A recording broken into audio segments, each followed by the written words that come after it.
தமிழகமெங்கும் கிளைகள் கொண்ட Annamalai institute of hotel management and hospital management படிப்பில் சேர்வதற்கான அட்மிஷன் நடைபெறுகிறது.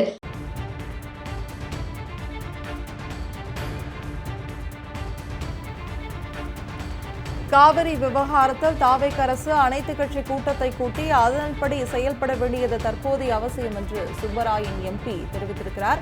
காவிரி நீர் திறந்து விடாமல் இருக்க முன்னாள் முதல்வர் மு.க.ஸ்டாலின் கர்நாடக முதல்வருக்கு அழுத்தம் கொடுத்ததாக தாவேக அமைச்சர் நிர்மல்குமார் கூறி வருவது பொறுப்பற்ற குற்றச்சாட்டு என்று தெரிவித்திருக்கிறார். பொறுப்புள்ள அமைச்சர் ஆதாரமில்லாத குற்றச்சாட்டுகளை போகிற போக்கில் முன்வைக்க கூடாது என தாவேக அமைச்சர் நிர்மல்குமாருக்கு சுப்பராயன் எம்பி கண்டனம் தெரிவித்திருக்கிறார். பொறுப்புள்ள பதவியில் இருந்து கொண்டு பொறுப்பற்ற முறையில் அரசியல் நிலைப்பாட்டில் கருத்துக்களை முன்வைப்பது தவறு என்றும் சுப்பராயன் எம்பி கருத்து தெரிவித்திருக்கிறார். அண்மை செய்தியாக நாம் பார்த்துக் கொண்டிருக்கிறோம்.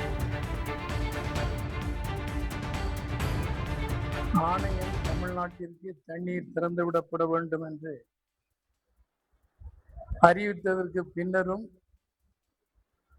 அந்த பிரச்சனையில் ஒரு முடிவை மேற்கொள்ளாமல் இருப்பது ஆணையத்தின் வழிகாட்டுதலை நிறைவேற்ற மறுத்து வருவது கர்நாடக அரசின் பொறுப்பற்ற செயலாகும். தமிழ்நாட்டை பொறுத்தவரையிலும் அனைத்து கட்சி கூட்டத்தை நடத்தி அந்த கூட்டத்தில் கட்சியினர் தெரிவிக்கிற கருத்துக்களின் அடிப்படையில் சட்ட நிபுணர்களையும் கலந்து கொண்டு உரிய நடவடிக்கையை நிதானமாக மேற்கொள்வதுதான் இன்றைய அவசர தேவை, அவசிய தேவையாகும். அதை மாநில அரசு மேற்கொள்ள வேண்டும் என்று கேட்டுக்கொள்கிறேன். இதுக்கு முக்கிய காரணம் திமுக கொடுத்த அழுத்தம் தான் கர்நாடகா நமக்கு தண்ணீர் திறக்காததுக்கு காரணம் அப்படிங்கிற நிர்மல்குமார் ஒரு பொறுப்புள்ள அமைச்சர் உரிய ஆதாரங்கள் இல்லாமல்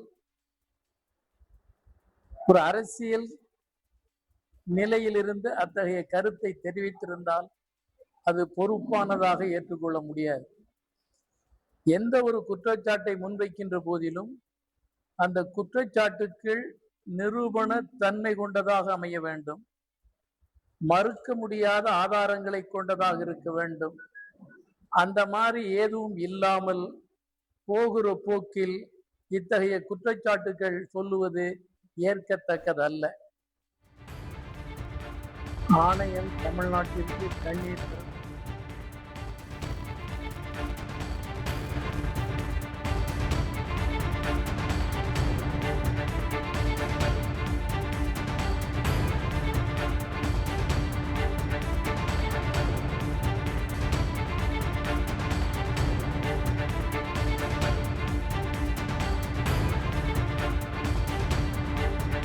தமிழகமெங்கும் கிளைகள் கொண்ட Annamalai institute of hotel management and hospital management படிப்பில் சேர்வதற்கான அட்மிஷன் நடைபெறுகிறது.